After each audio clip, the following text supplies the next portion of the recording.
సుమన్ టీవీలో మీ personal and business promotions కోసం కింది నెంబర్కి కాంటాక్ట్ చేయండి.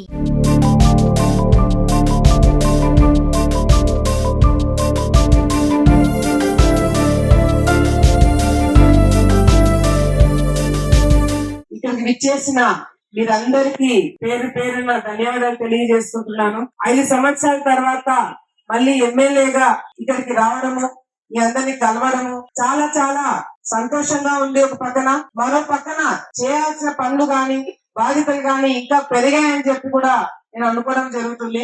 ఎందుకంటే చంద్రబాబు నాయుడు గారు గతంలో అధికారంలో ఉన్నప్పుడు ఆలగడ్డని ఏ విధంగా అభివృద్ధి చేయాలనే ఒక ఆలోచన, ఒక దిశ నిర్దేశం అంతా కూడా రెడీ చేసుకొని ముందుకెళ్తున్న టైంలో మళ్ళీ 5 సంవత్సరాలు గ్యాప్ రావడం జరిగింది. కానీ ఈసారి మాత్రము తప్పకుండా ఆలగడ్డ పట్టణానికి, ఆలగడ్డ నియోజకవర్గానికి ఏమి కావాలి, ఏమి ఇప్పించాలి అన్ని కూడా రెడీ చేసుకొని మనం ఈ రోజు గెలవడం జరిగింది. ముఖ్యంగా ఈ రోజు మీరందరూ కూడా మంచి మెజారిటీతో, మీరందరూ కూడా నమ్మకంగా ఓటు వేసిన ప్రతి ఒక్కరికి నేను పేరు నేను ధన్యవాదాలు తెలియజేసుకుంటున్నాను.